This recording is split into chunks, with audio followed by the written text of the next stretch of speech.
Richard, what's up? Gino. Good to see you. Good to see you too. So what do we got here? What do we got here? Yeah. Well, first of all, the professional consultation group is in. Okay. 5 cents. 5 cents for advice. So. Okay. And we're a bunch of island private practitioners that get together to consult with each other, and we put on workshops free for the Nantucket community. So that's what we do. And that's what why we're here. Go into that further. Why would? Well, we also want to put a face on therapists too, because I think there's a stigma, as you well aware, with mental health and with substance abuse too. So by putting a face on us, you know, people will feel more comfortable maybe coming in, getting in. I guess one way to look at it is, you know, everybody has some issue that could use a little attention. Sure, absolutely. Any issue. Yes. So it's, you know, breaking that, everybody understood that everybody needs it and it's good for you. I go to therapy. Yes. I get a bump in the road. I need somebody to talk to that's not emotionally involved with me and give me a look, you know? So everybody, I think, could use it. And particularly here at the Senior Expo, where when people are going through their last chapter of their life, you know, there's a lot of questions, and depression sets in, you know, they've retired. Or maybe they haven't even used a counselor their whole lives. That must be hard. That is hard. I mean, if you're younger and you've done it, it's easier to go back and keep going. Sure. But how do you break into the senior mentality? That's a good question, because you may have led your life without it, thinking you never need any help. Exactly. And now you may need help, and it's hard to ask for it.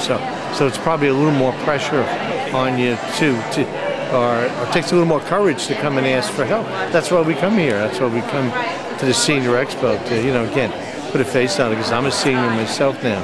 I don't look it, but I am. You certainly don't. Thank you. Fantastic.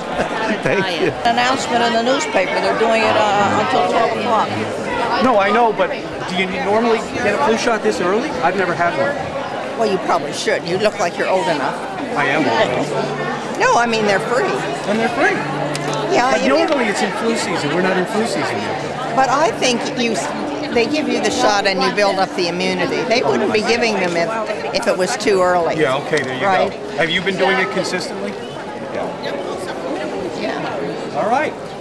Yes, I have been doing it consistently. Yeah? But and you recommend it? It really isn't flu season, is it? No, not yet. So it's a little early, so I'm surprised that... If they're offering it, I assume it's okay. Does it take you through... I'll ask the nurse. Does it take you through the entire year? I mean, is this the one that you got to take for the entire season? Yep, the season ends in April, though. It doesn't go for a year. Okay, so you'll go... Okay, got it. It's never too early to prevent disease. You know, in my mind, I have this mentality where, you know, if I take it, I'm going to... Okay. All right. I see it, buddy. I'm talking to somebody. In my mind, I think that if I'm going to take it, I'm going to hurt my immune system. I want my immune system to be stronger. Yep. Does it weaken the immune system? You have no immune system to the flu. So if we don't give it to you and the flu comes along, you'll get it. Is that a bad thing? But that's entirely up to you. Yeah. If you'd like to spend a week in bed vomiting, it's up to you. That's the only difference. It's not going to make me stronger to live that week of vomiting, so that the next time I get it, no. It's a different flu the next time. Sure. It's like the common cold. Do we know where this one came from? Is this got a name to it? This flu? I could make one up for you, but I'd be lying. Okay. I don't remember thinking or knowing that the Red Cross actually had a lot of people don't. But I guess it's been here in Nantucket about 6 years. Okay, so what do you guys do? Well, I mean, there's no disaster now, so why do we need you?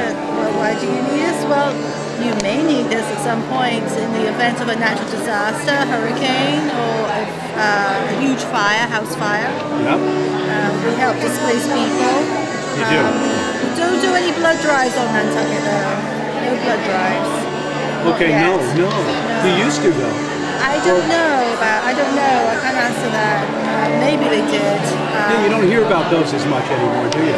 Probably on the mainland, but on Nantucket, no, we don't do that. Interesting. Okay, so as a volunteer, how often are you busy? Busy? We meet once a month. Once a month. Once a month. trainings available to us online and also here on Nantucket sometimes, and also in Hyannis and other branches. Yeah. And is this something that every town really has a Red Cross? yeah, there's a few chapters actually on the Cape and Islands. Yeah. Martha's Vineyard has one. There's several on the Cape Cod. I want to say there's about 7. I'm not sure, Julie. How many Julie, are you in chapters? charge? You look like you're very important. Well, we can pretend I'm very important, whatever. You're also a volunteer? Yes, I am. Yes. Why did you volunteer for this, to the Red Cross? I mean, considering that everyone should volunteer, Right. why did you choose being a Red Cross? I like the idea of doing a volunteer activity that was sort of hands-on and you could, physically be involved in doing things. I don't know if you know what the Red Cross does here, but I kind of put together this poster. So we actually have this, what's called an emergency response vehicle, and you can't see it too well here, but it's actually a van, and we can stock it with some food and supplies and water. So we've been to a couple of different fires when there's been calls and they needed some what they call canteen services. We also are responsible for opening up or running the shelter when the emergency management in Nantucket decides to open the shelter. This is the shelter? Yes, the high school is a shelter. So we opened it up in Earl, I guess that was last year. Yeah. We had, I think, about 6 people that stayed overnight in the shelter. Okay. And we coordinated with the Linda Peterson for food service and so forth if they need to. We can also do what's called client casework. So, for example, if someone had a house fire, couldn't go back to their home, we can provide a couple of nights housing in a hotel. We can give them like a debit card to be able to get food or clothing or whatever they might need for emergency. I know a lot of people are asking about blood services but that's sort of a separate part of the Red Cross, but we're going to try to put something together in the next year to have a blood drive in Nantucket. Oh, that'll be good. So, we should keep that going. Yes, and we're always looking for volunteers. Okay, good. And we have sometimes training on the island. There's regular training in Hyannis as well. And the volunteers once a month? Pretty much we have a meeting once a month. Once a month. Once a month, Yeah. yeah. Okay. And it's fun? Yeah. We're smiling, aren't we? Yeah, that's what I'm getting. Yeah. Well, I think the other thing too for a lot of people is the more training you can do. They also have disaster action teams, and you can actually be called to go down to another area of the country where there's a disaster. Like people have been called to go to the fires in Colorado. There's about 12 people from the Cape area that went down to the New Orleans area for the recent hurricane. So actually, at this point, I could be trained to call if I didn't work and I could actually be gone for 2 weeks. Could you be put in deployed. for something like that to volunteer? You basically, once you're a volunteer and have some training, you can be on their list and they that's can a call great you. thing. Yeah, so it really depends how much What's the time number you to have. contact? Basically, if you want to leave your name and okay. information, we can put you on our But list. not me, I'm talking about how do Other they get people. that? Let's see if there's a Just so the people out there that are watching. there's a number. Oh, there's a number here. Okay, where there's the Hyannis number can get They you? could, yes. 775-1540. And they can actually go online to American Red Cross and they can do it there. sign up as a volunteer there. Okay. And then they sort of get their information and then they will tell us if there's somebody from here. Most people, I think, are connected to a local chapter and are active in their local chapter. And then they start to do other, more types of volunteer if they need it. And we've even been called if needed to go over to the Cape if there was something. They opened a shelter over there because there was a condominium fire and they evacuated all those people and they were looking for volunteers over there. So there's a lot of opportunity and I think it's an interesting volunteer activity.